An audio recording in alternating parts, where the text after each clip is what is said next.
या पुढील बातमीकडे सिंधुदुर्गातील नरडवे धरणग्रस्तांना विशेष आर्थिक पॅकेज मंजूर करण्यात आले। तर प्रकल्पग्रस्तांना स्वेच्छा पुनर्वसन अनुदानही मिळणार आहे। 2002 सालापासून प्रलंबित प्रकल्पाला आता चालना मिळणार आहे। सिंधुदुर्गचे पालकमंत्री नितेश राणे यांनी नरडवे धरणग्रस्त कृती समितीच्या सदस्यांसह विधान भवनात जलसंपदा मंत्री गिरीश महाजन यांची नुकतीच भेट घेतली होती।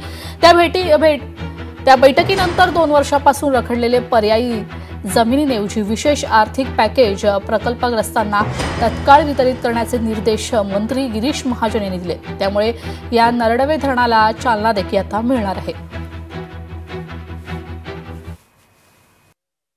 5 महसुली गाव आहेत, त्याच्यात 1200 हेक्टर क्षेत्र गेलेलं आहे।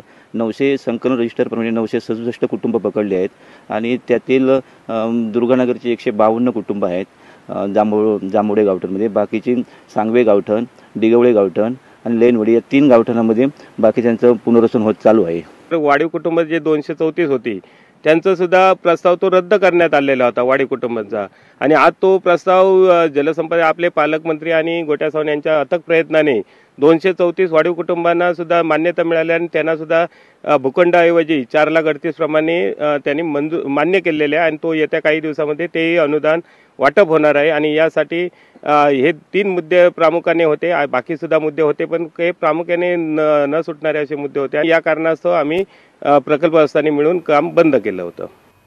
तर या संदर्भातील आढावा घेतला आमचे प्रतिनिधी रोहन नाईक यांनी। पाहूया। सह्याद्रीच्या पायथ्याला लागत असलेला नरडवे प्रकल्प पुन्हा एकदा मार्गी लागतोय, पुनरुज्जीवित होतोय। एकंदरीत मी आता आहे नरडवे प्रकल्पाच्या या गावामध्येच। पाहू शकता मागील बरेच वर्ष हा प्रकल्प रखडलेला होता, परंतु सिंधुदुर्ग जिल्ह्याचे पालकमंत्री नितेश राणे यांनी हा पुन्हा प्रयत्न, हा जो प्रकल्प आहे सुरू करण्यासाठी प्रयत्न सुरू केले आणि त्यांना यश मिळालं। या संदर्भात बैठकही झाली आणि त्यांना इथले जे स्थानिक लोक आहेत, शेकडो लोकांची इथे जी जमिनी आहेत या प्रकल्पासाठी जाणार आहे, जवळपास 900च्या वरती।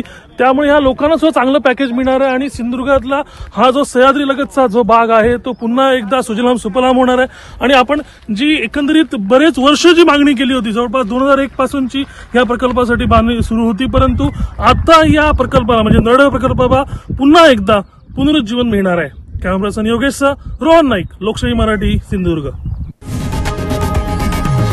लोकशाही मराठी, ऐका, पहा, जागरूक रहा।